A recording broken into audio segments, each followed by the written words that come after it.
करवा चौथ का व्रत इस साल 1 नवंबर 2023 को है। आज सुहागिन महिलाएं पति की दीर्घायु के लिए व्रत करके और शाम को अर्घ्य देकर और छलनी से पति का चेहरा देखकर व्रत तोड़ेंगी। वही कुंवारी कन्याएं मनोनुकूल पति की प्राप्ति के लिए इस दिन निर्जला व्रत रखकर तारों को देखेंगी और फिर व्रत खोलेंगी। आज हम आपको बताने जा रहे हैं करवा चौथ के व्रत में पढ़ी जाने वाली पूरी कथा।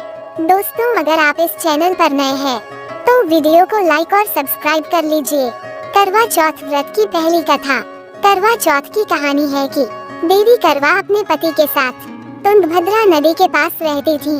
एक दिन करवा के पति नदी में स्नान करने गए तो एक मगरमच्छ ने उनका पैर पकड़ लिया और नदी में खींचने लगा। मृत्यु करीब देखकर करवा के पति करवा को पुकारने लगे। करवा दौड़कर नदी के पास पहुंची और पति को मृत्यु के मुंह में ले जाते मगरमच्छ को देखा। करवा ने तुरंत एक कच्चा धागा लेकर मगरमच्छ को एक पेड़ से बांध दिया। करवा के सतीत्व के कारण मगरमच्छ कच्चे धागे में ऐसा बंधा कि टस से मस नहीं हो पा रहा था। करवा के पति और मगरमच्छ दोनों के प्राण संकट में फंसे थे। करवा ने यमराज को पुकारा और अपने पति को जीवन दान देने और मगरमच्छ को मृत्युदंड देने के लिए कहा। यमराज ने कहा, मैं ऐसा नहीं कर सकता क्योंकि अभी मगरमच्छ की आयु शेष है और तुम्हारे पति की आयु पूरी हो चुकी है।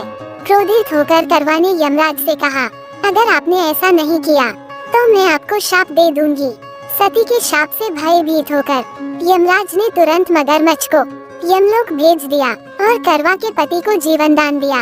इसलिए करवा चौथ के व्रत में सुहागन स्त्रियां करवा माता से प्रार्थना करती हैं कि हे करवा माता, जैसे आपने अपने पति को मृत्यु के मुंह से वापस निकाल लिया, वैसे ही मेरे सुहाग की भी रक्षा करना। करवा माता की तरह सावित्री ने भी कच्चे धागे से अपने पति को वट वृक्ष के नीचे लपेट कर रखा था। कच्चे धागे में लिपटा प्रेम और विश्वास ऐसा था कि यमराज सावित्री के पति के प्राण अपने साथ लेकर नहीं जा सके।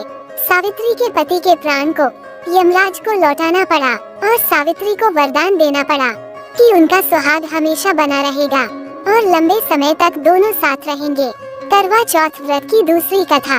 एक साहूकार के 7 लड़के और एक लड़की थी। सेठानी के साथ उसकी बहू और बेटी ने करवा चौथ का व्रत रखा था। रात्रि को साहूकार के लड़के भोजन करने लगे तो उन्होंने अपनी बहन से भोजन के लिए कहा। इस पर बहन ने बताया कि आज उसका व्रत है और वह खाना चंद्रमा को अर्घ्य देकर ही खा सकती है। सबसे छोटे भाई को अपनी बहन की हालत देखी नहीं जाती और वह दूर पेड़ पर एक दीपक जलाकर चलनी की ओट में रख देता है, जो ऐसा प्रतीत होता है जैसे चतुर्थी का चांद हो।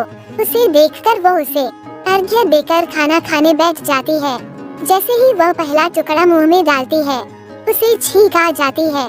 दूसरा टुकड़ा डालती है तो उसमें बाल निकल आता है और तीसरा टुकड़ा मुंह में डालती है, तभी उसके पति की मृत्यु का समाचार उसे मिलता है। वह बेहद दुखी हो जाती है।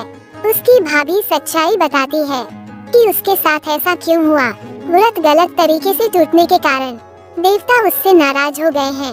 इस पर वह निश्चय करती है कि वह अपने पति का अंतिम संस्कार नहीं करेगी और अपने सतीत्व से उन्हें पुनर्जीवन दिलाकर रहेगी। वह पूरे 1 साल तक अपने पति के शव के पास बैठी रहती है, उसकी देखभाल करती है। उसके ऊपर उगने वाली सुईनुमा घास को वह एकत्रित करती जाती है। 1 साल बाद फिर चौथ का दिन आता है तो वह व्रत रखती है और शाम को सुहागिनों से अनुरोध करती है कि यम सुई ले लो और पिया सुई दे दो, मुझे भी अपनी जैसी सुहागिन बना दो। लेकिन हर कोई मना कर देती है। आखिर में एक सुहागिन उसकी बात मान लेती है। इस तरह से उसका व्रत पूरा होता है और उसके सुहाग को नए जीवन का